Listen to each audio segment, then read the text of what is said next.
আজি শিল্পী দিৱস ৰূপকোঁৱৰ জ্যোতিপ্ৰসাদ আগৰৱালাদেৱৰ স্মৃতিত সমগ্ৰ অসমবাসীয়ে আজি পালন কৰে শিল্পী দিৱস। ইয়াৰ ব্যতিক্ৰম নহয় বঙাইগাঁও জিলা। বঙাইগাঁও জিলাৰ সৃজনগ্ৰামত শিল্পী দিৱস উদযাপন সমিতি সৃজনগ্ৰামে আজি বিস্তৃত কাৰ্যসূচীৰে উদযাপন কৰে শিল্পী দিৱস। শিল্পী দিৱসত সদ্য পৰলোকপ্ৰাপ্তি ঘটা শিল্পী ৰাজীৱ শদিয়াৰ স্মৃতিত বন্তি প্ৰজ্বলন কৰি শ্ৰদ্ধা জ্ঞাপন কৰে আয়োজক সমিতিয়ে।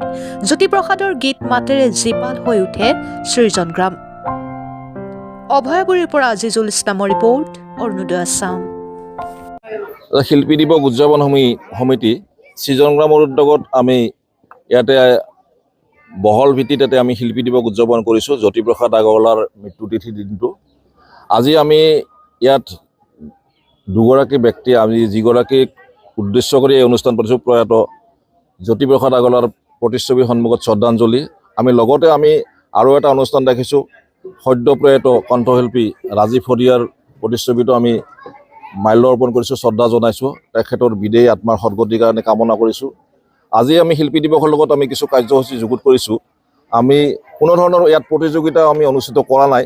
সকলোৰে কাৰণে মুকলি ৰখা এটা জ্যোতি সংগীতৰ অনুষ্ঠান ইয়াত ৰাখিছোঁ। প্ৰত্যেকজন ছাত্ৰ ছাত্ৰী ব্যক্তিয়ে ইয়াত অংশগ্ৰহণ কৰিব।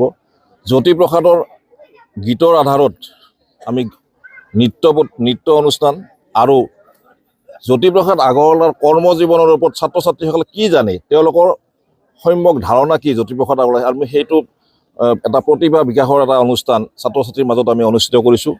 লগতে আমি এই অঞ্চলৰ জ্যেষ্ঠ একেবাৰে পুৰণি দিনীয়া নাটকত অভিনয় কৰা কিছু শিল্পী আমাৰ মাজত আছে অনাদৃত হৈ।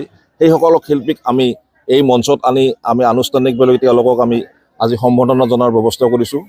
লগতে আমাৰ এই অনুষ্ঠানত থাকিব আমাৰ এই অঞ্চলৰ যিবিলাক শিল্পী আছে, তেওঁলোকে এই অনুষ্ঠানত আমাৰ জ্যোতি সংগীতৰ আধাৰত গীতৰ নৃত্য এইবিলাক আজি পৰিৱেশন কৰিব। গতিকে ইয়াত আমি সকলোৰে সহযোগিতা আৰু উপস্থিতি কামনা কৰিছোঁ।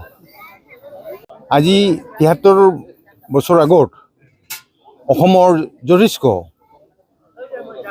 নায়িকা হ'লেও, কাল হাতত গ'লেও তেখেতক আমি পাহৰিব পৰা নাই। আমি সৃজনবাসী কেৱল নহয়, সমগ্ৰ অসমবাসীয়ে এই জ্যোতিক পঢ়াটো আমাৰ কাৰণে দুৰ্ভাগ্য হ'ব, নাপাহৰোঁ আমি কেতিয়াও। এখেতক আমি যুগে যুগে নতুন প্ৰজন্মলৈও এখেতক শ্ৰদ্ধাঞ্জলি জনাৰ কাৰণে আমি ব্যৱস্থা ৰাখিম। আজি ভাল হোৱা নাই আমাৰ প্ৰগ্ৰামটোত বা কাৰ্যসূচীটোত, আচলতে হঠাৎকৈ হোৱাৰ কাৰণে আমি তেনেকৈ সুন্দৰকৈ মানে মনোমোহাকৈ এই কাৰ্যসূচীটো হাতত ল'ব পৰা নাই। আমি দুখিত নিজে। এতিয়া আমাৰ যিটো কাৰ্যসূচী হ'ব, থুলমূলভাৱে আমি জ্যোতিপ্ৰসাদৰ আধাৰত ল'ৰা ছোৱালীবিলাকৰ কাৰণে জ্যোতি সংগীত, জ্যোতি নৃত্য আৰু জ্যোতিৰ কৰ্মৰাশিৰ ওপৰত বক্তৃতা আলোচনা হ'ব। গতিকে এইখিনি আকৌ আমি ভাবিছোঁ এই গোটেই এৰিয়াটোৰ বহুত তেনেকুৱা অখ্যাত শিল্পী আছে। সেইসকল শিল্পীক 10 গৰাকী বা 8 গৰাকীক আমি সম্বৰ্ধনা আগবঢ়াম। আৰু এই সম্বৰ্ধনাৰ জৰিয়তে যিটো সৰুকৈ তেওঁলোকে সম্বৰ্ধনা পত্ৰবিলাক সংগ্ৰহ কৰি নিশ্চয় এদিন অসম চৰকাৰৰ ওচৰত তেওঁলোকে শিল্পী পেঞ্চনৰ যোগ্য হ'ব পাৰে বুলি আমাৰ বিশ্বাস আছে। এইটো কাৰণে ব্যৱস্থা কৰিছোঁ।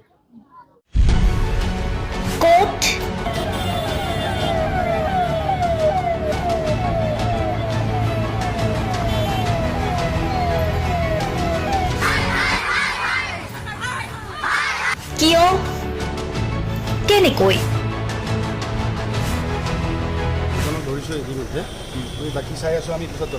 দুৰ্নীতি। ৱাইফজনীয়ে কৈছে বোলে এওঁ মোৰ হাজবেণ্ড, আপুনি কোন হে ক'বলৈ এওঁ অবৈধ বুলি? অনিয়ম, ভ্ৰষ্টাচাৰ, একো নায়কতাবাদ। এতিয়াৰ পৰা আৰু নহ'ব। আমি দিম সত্য বাতৰি।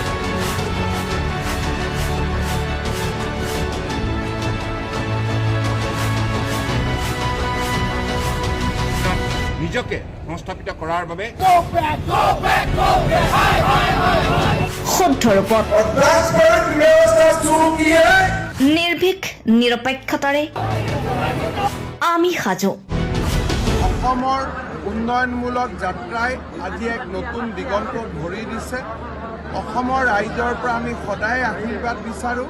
আমি এনেকৈ যাতে আমাৰ জননী জন্মভূমিক সেৱা কৰি যাব বিচাৰোঁ। অৰুণোদয় অসম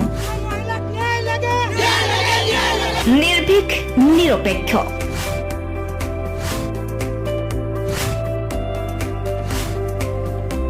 ৰাইজৰ বাবে ৰাইজৰ পক্ষত অৰুণোদয় অসম।